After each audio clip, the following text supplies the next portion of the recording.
par la notion de trilogie. 1. Souveraineté. 2. Liberté de choix de ses partenaires stratégiques. 3.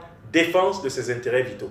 Si cette trilogie malienne, qu'on retrouve au Burkina Faso, qu'on retrouve au Niger, devenait africaine, nous aurions l'une des plus belles générations et vies africaines qui soient dans l'histoire.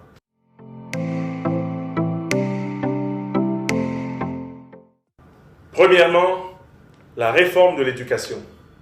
Car ce que nos enfants ont dans leur cerveau déterminera leur comportement. Et si dans leur cerveau, nous leur avons passé une partie de la lâcheté qui nous a été transmise par nos prédécesseurs, la lutte va être longue pour redresser l'Afrique. Donc nous devons reformer le système éducatif africain dans une perspective de préparation de citoyens souverains, prospères, dignes, créateurs. Premier point. Le deuxième point, il y a des réformes urgentes, judiciaires. Nous devons rapatrier la justice internationale africaine en Afrique. Je salue la création de la Cour internationale de justice du Sahel. Rapatriement de notre capacité de payer, de vendre et d'acheter. Nous devons entièrement refonder les économies africaines sur des monnaies africaines. Et je suis de ceux qui attendent avec ferveur, enthousiasme et même impatience la naissance de la monnaie sahélienne. J'ouvrirai précipitamment et avec enthousiasme mon compte bancaire dans cette monnaie-là pour l'aider du mieux que je peux à inspirer toutes les autres régions africaines. Il y a un troisième niveau. Nous devons nous décoloniser intellectuellement, culturellement, spirituellement. Rendez-vous compte que l'Afrique est le seul continent qui n'a pas une terre considérée par tous les autres hommes comme sacrée. Est-ce que vous trouvez normal qu'alors que nous sommes le berceau de l'humanité, que toutes les sciences, toutes les religions, que toutes les disciplines humaines sont apparues chez nous, nous n'ayons pas une sacralité africaine endocentrée, que nous nous tournions vers le Moyen-Orient, vers Rome, vers l'Occident chaque fois pour prier? À un moment donné, il faut se dire, il faudrait, avant de prier en regardant ailleurs, il faut d'abord prier en regardant chez soi. Je pense que seule sera véritablement souveraine une Afrique qui priera en respectant sa propre terre comme la première terre sacrée de l'humanité, ce qu'elle est historiquement. L'humanité est apparue en Afrique. Comment le berceau de l'humanité peut-il être chez nous, alors que les spiritualités auxquelles on veut nous soumettre soient essentiellement sourcées sur les terres des autres? Il y a derrière cette aliénation religieuse l'une des racines de notre aliénation politique, de notre aliénation culturelle et économique.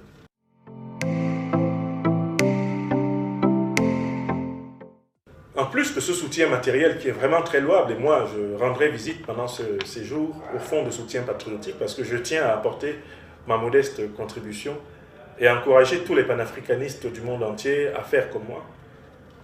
Je pense que le premier devoir, après ce devoir de solidarité matérielle envers les autorités, envers les armées et toutes les forces qui sont mobilisées, le premier devoir, c'est le devoir d'être le relais de la bonne influence, de la bonne parole, le relais de la bonne compréhension de la crise.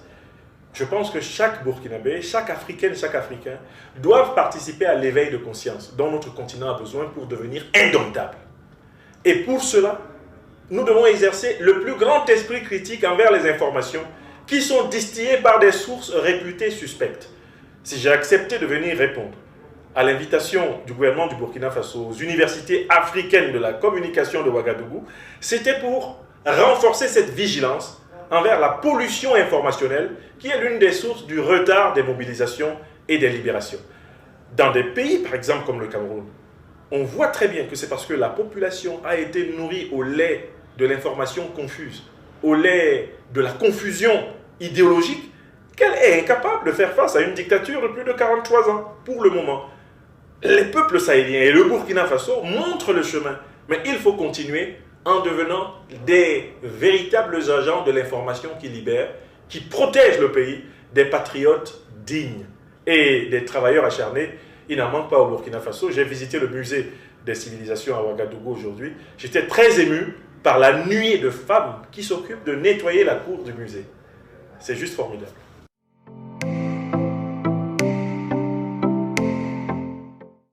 Il y a un premier élément qui est pour moi très important, c'est que la politique des nationalisations au Burkina Faso montre le chemin à l'Afrique. Ce n'est pas normal que dans ce continent, des particuliers continuent à se faire du profit dans des activités de service qui relèvent de l'intérêt commun. Par exemple, ce n'est pas normal qu'un particulier s'enrichisse sur les taxes faites sur le contrôle des véhicules d'un territoire. Ce n'est pas normal qu'un particulier gagne plus d'argent que le peuple lui-même dans l'exploitation de l'or. Ce n'est pas normal qu'un particulier se fasse plus d'argent sur le pétrole, sur le gaz, que l'État qui est au service de la collectivité. Donc il y a un premier terrain sur lequel le Burkina Faso marque d'une pierre blanche. Eh bien, la bataille de la souveraineté africaine, le Burkina Faso, sous le président Ibrahim Traoré, est en train de récupérer pan par pan sa souveraineté réelle. Il y a un deuxième terrain qui me marque ici. Et le Burkina Faso a confiance en sa capacité de raconter son propre narratif, de dire sa propre histoire. Les Burkinabés sont de ces Africains qui n'espèrent plus de France 24, de RFI, de BBC ou de dire du bien d'eux. En fait, ils s'en fichent comme de l'an 40. Parce qu'ils sont aujourd'hui capables de projeter dans le monde leur propre image d'eux-mêmes. C'est un deuxième terrain dans lequel ce gouvernement a réussi. Le troisième terrain, c'est le terrain militaire.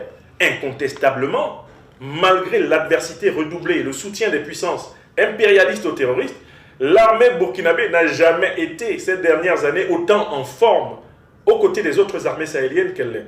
Enfin, pour moi, il y a vraiment un quatrième niveau qui est extrêmement important. J'ai étudié à plusieurs occasions l'histoire ancienne du Burkina Faso.